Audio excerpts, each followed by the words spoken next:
Est-on libre d'aimer? Thèse. Le sentiment amoureux ne dépend pas de nous, mais nous pouvons librement l'accepter ou le refuser. Antithèse. L'amour est une passion, l'une des plus violentes. L'être le plus volontaire peut en devenir l'esclave. Thèse. On est libre d'aimer. En effet, on peut librement choisir d'aimer un être plutôt qu'un autre. Qui maîtrise ses passions et se connaît lui-même a le pouvoir de déjouer les pièges de l'amour. L'amour qui contraint n'est plus de l'amour. Premier argument. Seules les âmes faibles se laissent enchaîner par le sentiment amoureux.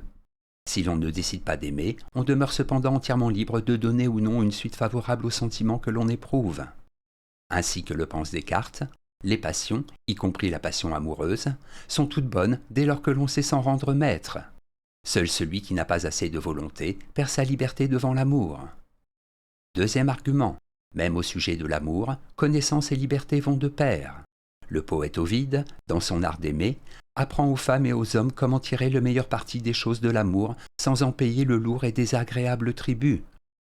À chacun la liberté de disséquer le sentiment amoureux afin de ne pas tomber dans les pièges d'une passion pouvant conduire à la jalousie, c'est-à-dire l'opposé du véritable amour.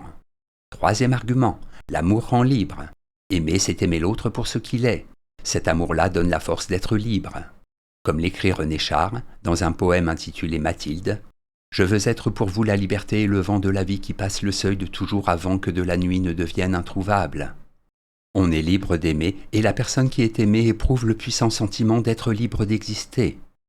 En bref, l'amour s'impose à l'homme, mais il demeure libre de lui imposer sa volonté. Cette volonté rend l'amour libre. Seule la conscience qui se laisse aveugler par la passion perd sa liberté. Antithèse. On n'est pas libre d'aimer. En effet, la volonté face à l'amour est impuissante. L'enfant est naturellement conduit à aimer ses parents, même s'ils sont mauvais. Les drames de l'amour prouvent la toute-puissance de ce sentiment. Premier argument. L'amour n'est que l'expression de la volonté de l'espèce. Schopenhauer ne voit dans l'amour qu'un travestissement du vouloir vivre. Les amants croient qu'ils se sont choisis, il n'en est rien. Une volonté plus puissante que la leur, la volonté de l'espèce, les a poussés à s'unir. Leur bonheur et leur malheur ne comptent pour rien. Ce qui importe, c'est qu'ils procréent. Deuxième argument, nous sommes contraints d'aimer. Le mal pour Freud est originellement ce pourquoi on est menacé d'être privé d'amour. Et c'est par peur d'encourir cette privation qu'on doit éviter de le commettre. Malaise dans la civilisation.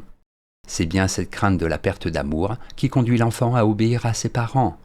Cette crainte est si forte que même les enfants battus, victimes d'inceste, ne se détachent pas facilement de leur pervers géniteur. Troisième argument, l'amour peut conduire à la mort.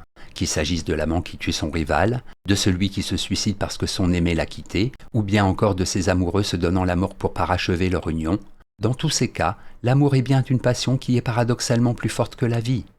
C'est elle qui pousse les êtres à commettre l'irréparable. En aucun cas ils ne l'ont librement décidé. En bref, je ne suis pas plus libre d'aimer telle musique, tel paysage, que je ne suis libre d'aimer telle personne. Quand l'amour se fait passion, il ravit les âmes et les prive du pouvoir de décider de leur destin. Synthèse. Une chose est absolument certaine, on ne choisit pas d'aimer. Le fait que j'aime ceci plutôt que cela s'impose à moi. Quelle est donc la part de liberté qu'il me reste?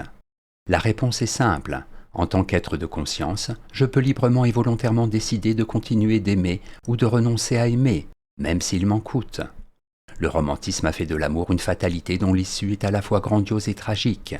La philosophie, sans doute moins romanesque, mais bien plus sage, voit dans l'amour un sentiment qui, soumis à la volonté, fait la grandeur de l'homme sans le priver de son libre arbitre. Sage sera celui qui sait renoncer à aimer pour une raison morale, ou bien encore parce qu'il sait que ce qu'il aime, un jour ou l'autre, en viendra à causer son malheur et peut-être même sa perte. Ainsi, être libre d'aimer, c'est être libre face à un sentiment qui ne dépend pas de notre volonté. Note et commentaire. Ovide, poète latin, né à Salmona en 43 avant Jésus-Christ et mort en exil à Thôme, lieu situé aujourd'hui en Roumanie, en 17 ou 18 après Jésus-Christ. Ses poésies légères ou d'inspiration mythologique flattèrent le goût du public mondain de son époque. René Char, poète français, né en 1907 et mort en 1988. Un moment proche des surréalistes, il quittera rapidement ce mouvement. Il est l'un des plus grands poètes de la seconde moitié du XXe siècle. Citation. « Nul ne choisit son métier par de bonnes raisons, puisqu'il faut choisir un métier avant de le connaître. Nul ne choisit non plus ses amours. Mais c'est la fidélité qui sauve le choix, ici comme là. Il faut choisir de rendre le choix bon. Alain Propos.